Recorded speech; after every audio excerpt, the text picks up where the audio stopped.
The van disappeared from cameras for 4 minutes and 17 seconds. The detective said that wasn't traffic. That was stopping somewhere. He searched the Kmart Plaza after midnight. A lieutenant said a prayer, then she looked left. Around 2 in the afternoon near Vaca Cut Bridge in Marathon, Florida, a fisherman stopped walking. An odor pulled him off the road. Thick. Overwhelming. He found a woman naked on the ground, already stiffening. Officers arrived and saw strangulation marks on her neck, blood on her head, scrapes across her back. What first looked like an accidental drowning became something else. Detective Matt Pitcher got the call while preparing for Thanksgiving. He later said he never has good luck around the holiday. When his captain said the words naked female, Pitcher knew this was not natural. He drove to the scene immediately. Pitcher walked the gravel road off US 1. He found a small tree with a branch freshly broken. The limb was still green. It had not died and fallen. It was snapped by force. Underneath sat small pieces of a car. Plastic. Paint. A chunk of bumper no bigger than a hand. Tire tracks ran through the gravel. Strands of hair were scattered along the path. The victim had been dragged from the road into the forest. Damaged plants suggested the suspect's vehicle had been damaged while speeding away. Pitcher had tire tracks, hair, and car parts. That was all. But it was enough to start. Officers went from business to business, showing a photograph. Most people looked away. Then a bartender named Chris studied the photo and said she knew exactly who the woman was, but she could not remember the name. Another bartender approached. She recognized the face, but also could not provide a name. However, she remembered something else. The woman had worked at the Sunset Grill restaurant a few miles away. Officers rushed to the restaurant. The manager looked at the photo and said, yes. The woman's name was Michelle, 51 years old, from Wisconsin. She had children, an ex-husband. No missing persons report had been filed. Pitcher sent a photograph of the broken car part to a narcotics detective who knew vehicles. The detective texted back within 15 minutes. He said the part came from a full-size Dodge conversion van. He sent a picture of the exact model, same color, same trim. Pitcher was skeptical, but sent the information to officers reviewing security footage. 6 hours passed. Then an officer watching a camera near Office Max sat up straight. He found the vehicle, a black and silver Dodge van, damaged on the front. The license plate ran back to Stephen Matthew Wolfe, 58 years old.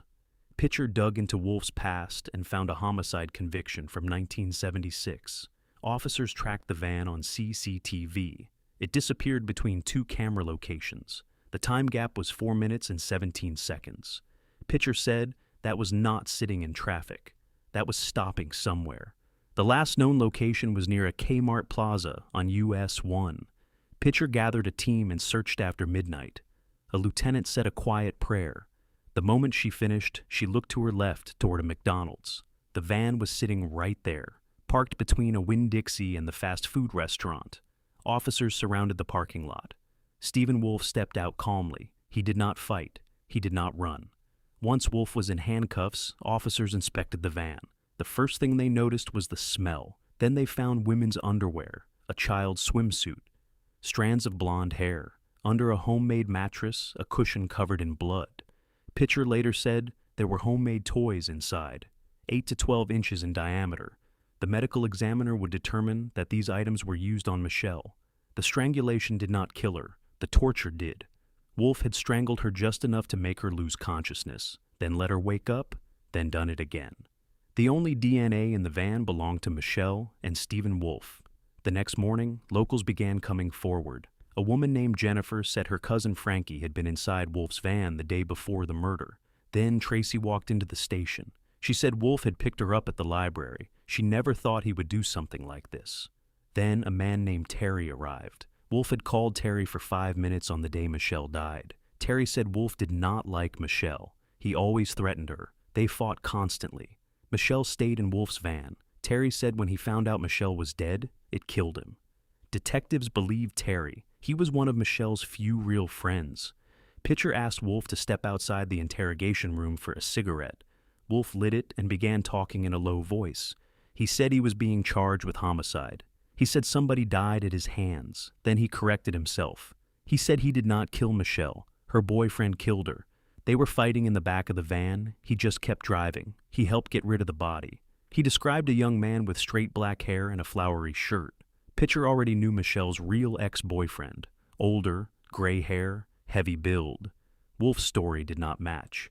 The cigarette was finished. The lie stood exposed. Back inside, Pitcher laid out the evidence. Hair, underwear, blood. Wolf denied everything.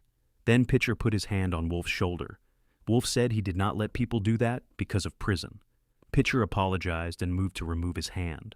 Wolf stopped him. He said no. He liked it when Pitcher did that. Pitcher later said that was the moment he realized Wolf believed they had a relationship.